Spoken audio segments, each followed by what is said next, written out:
Estamos de volta com o debate do Dia Mundial da Água, uma reflexão para o futuro. Com a presença em nosso estúdio de secretários do Estado do Governo de São Paulo, Arnaldo Jardim, João Carlos Meirelles, Benedito Braga e Patrícia Iglesias. E também os especialistas em recursos hídricos e mudanças climáticas, Carlos Nobre, Joaquim Gondim e Paulo Canedo de Magalhães. Agora vamos falar dos múltiplos usos da água doce no Brasil. O setor que mais consome é justamente o que garante a produção de alimentos, a agricultura.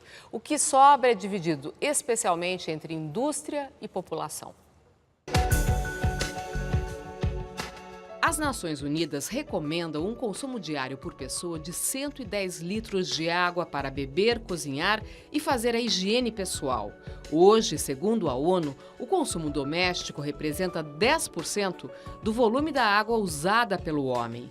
A indústria utiliza o dobro disso, ou seja, 20%. Mas é a agricultura, setor fundamental para o abastecimento de alimentos, a atividade que mais consome água. Aproximadamente 70% de toda a água disponível no mundo é utilizada para irrigação. No Brasil, esse índice chega a 72%. Especialistas afirmam que é preciso investir em pesquisa e evoluir nas técnicas para evitar o desperdício.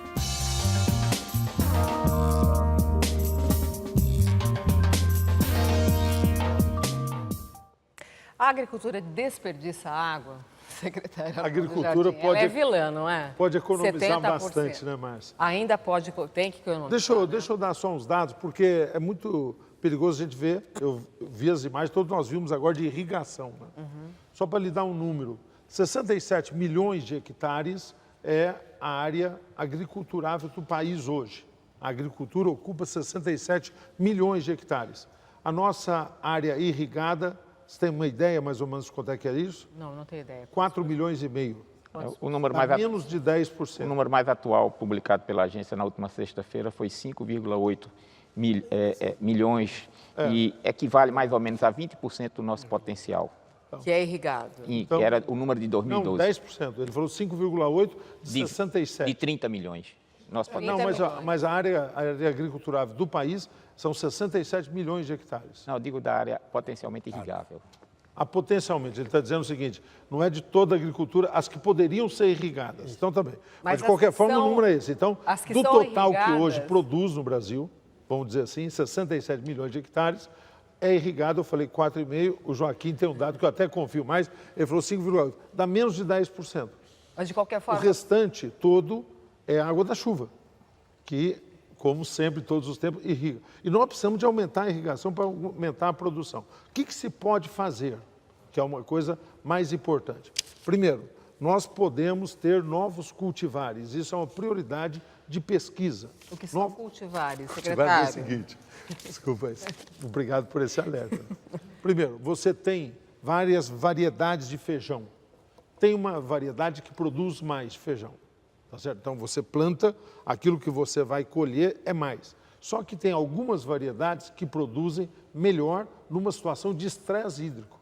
Então, nós estamos identificando e nós temos uma prioridade de pesquisa para os cultivares do feijão, da cana, do milho, de cada um dos setores de grãos, tá certo? Que podem ter uma produtividade com menos água. Isso é melhoramento. Isso é uma coisa, é melhoramento genético, descoberta de novos cultivares. Agora, por exemplo, nós lançamos, no nosso Instituto Agronômico, uma variedade de feijão que tem esse perfil.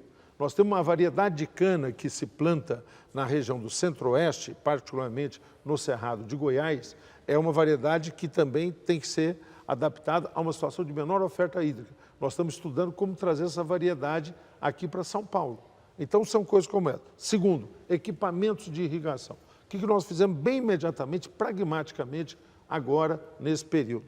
Esta semana, por exemplo, dia 25, tem uma grande demonstração do governo de Israel.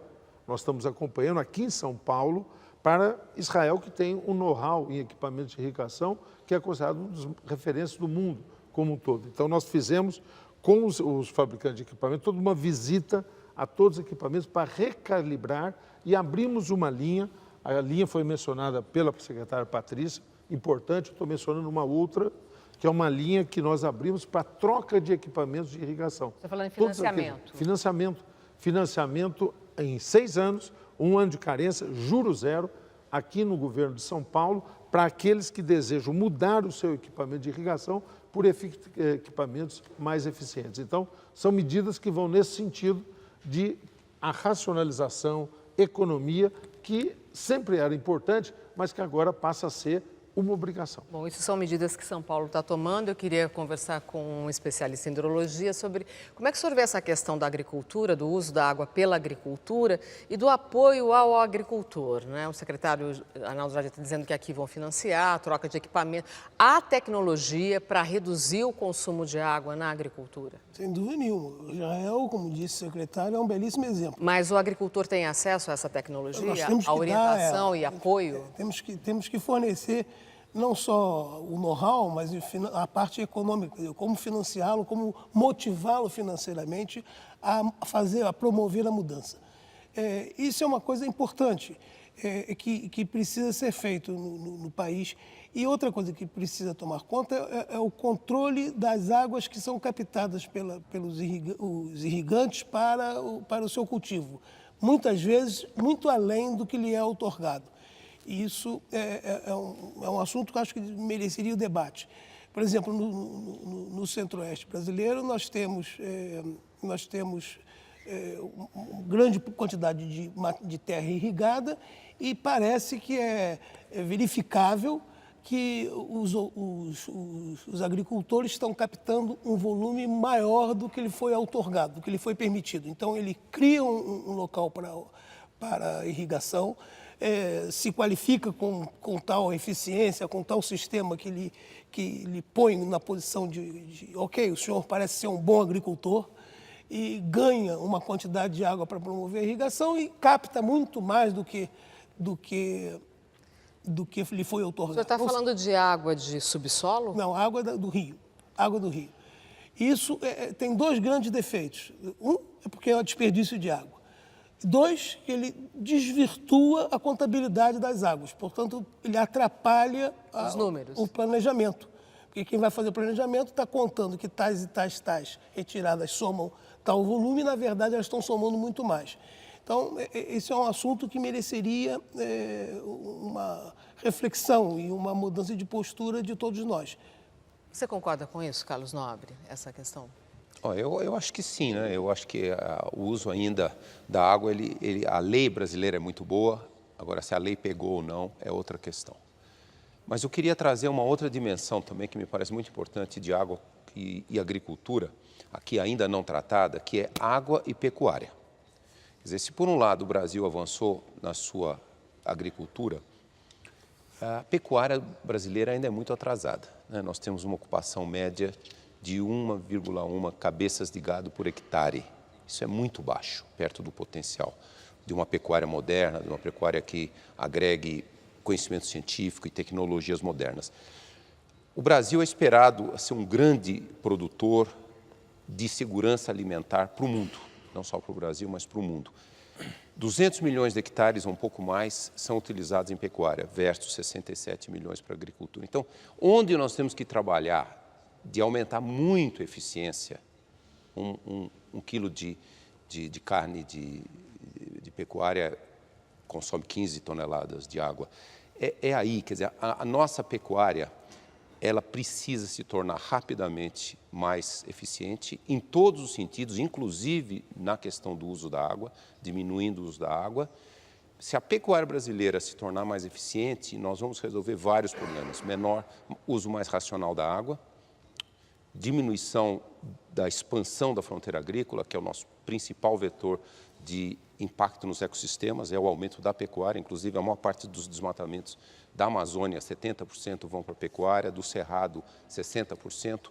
Então, a eficiência da pecuária, ela resolve uma série de questões ambientais brasileiras, também a da água. Então, eu queria deixar muito clara a mensagem que um dos grandes desafios, talvez na questão da água urbana, é o tratamento do esgoto, saneamento, na questão da agricultura, é a produtividade da pecuária. Secretário João Carlos Meirelles, o senhor concorda com o pesquisador Carlos Nobre?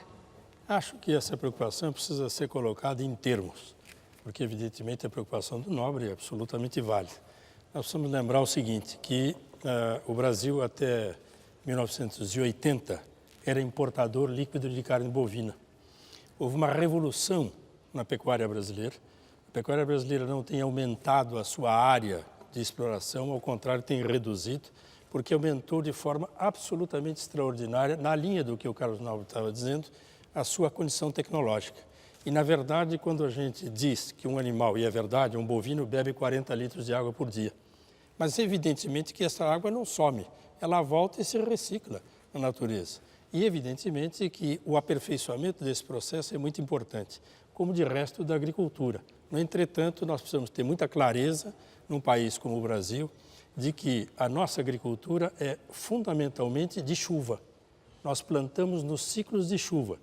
O que se planta pesadamente no estado do Paraná ou no estado de Mato Grosso hoje é o maior produtor agrícola do Brasil, se planta no ciclo de chuva. Se planta logo no começo da primavera, se colhe no meio do verão, se planta de novo uma segunda safra e nós colhemos geralmente hoje nos grandes espaços 2 safras.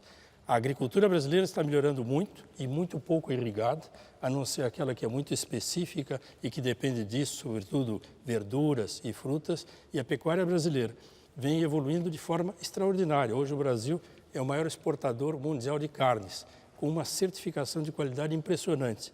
E isto está ocorrendo o que o Nobre estava advogando. Nós estamos cada vez mais reduzindo o espaço, aumentando a capacidade de carga por hectare e complementando com o confinamento. Hoje, o Brasil, na condição de grande exportador e grande consumidor de carne, evidentemente isso permite que ele vá melhorando essa tecnologia. Eu queria dizer para os senhores que a gente tem recebido várias perguntas dos telespectadores e, na medida do possível, eu vou colocá-las aqui para vocês. A pergunta eu vou fazer ao Benedito Braga. A água do aquífero Guarani pode ser usada no abastecimento do estado de São Paulo? Ela já é usada, né? Ela já é utilizada. A maioria em que medida ela é utilizada e qual é o limite? Sim, a maioria dos municípios do interior de São Paulo já utilizam a água do aquífero Guarani. Vários municípios têm poços profundos com mais de 1.000 metros de profundidade, em alguns locais em que a água sai aquecida até, não é? Então, é um recurso extremamente importante para o abastecimento doméstico, industrial, não é, que nós devemos continuar essa utilização. Agora, muitas vezes as pessoas imaginam que nesta situação de crise hídrica que estamos vivendo na macrometrópole aqui, na região metropolitana de São Paulo, que uma alternativa seria trazer a água do aquífero Guarani para a região metropolitana. É muito distante, é distante, é custoso, e a quantidade de água que nós teríamos condição de trazer não seria suficiente para resolver o problema. E sobre São Paulo, não há aquíferos aqui que podem ser usados? São Paulo está sobre uma área muito antiga, chamada pré-cambriano. É uma rocha muito dura e a água ela acontece em fendas, em rachaduras que tem nesse aquífero. Então, não é um aquífero muito generoso e praticamente nem se compara com o aquífero Guarani, que é um arenito, que é uma região onde há grandes quantidades de água subterrânea. Aqui há muito pouco, mas é uma alternativa numa situação de escassez, pode ser uma alternativa de complementação, né? Mas não significa uma fonte primária de água para a região metropolitana. Eu queria voltar à questão do uso da água na agricultura, perguntando para a secretária Patrícia, como é que você vê o uso do agrotóxico na lavoura, que depois acaba sendo despejado nos rios? Bom, do ponto de vista ambiental, esse é um problema bastante sério e que merece a nossa atenção. Sem dúvida, nós sabemos que muitas das culturas dependem da utilização desses produtos, mas eles devem ser utilizados com bastante cuidado e bastante parcimônia e muitos deles, inclusive, já foram eliminados da lista de produtos possíveis no nosso país, justamente porque eles causam a contaminação do solo e essa contaminação acaba atingindo corpos d'água e, portanto, gerando uma poluição ambiental que afeta a saúde das pessoas. O representante da ANA, Joaquim Godin, quer complementar? Eu queria falar um pouco sobre a questão ainda da agricultura, da irrigação.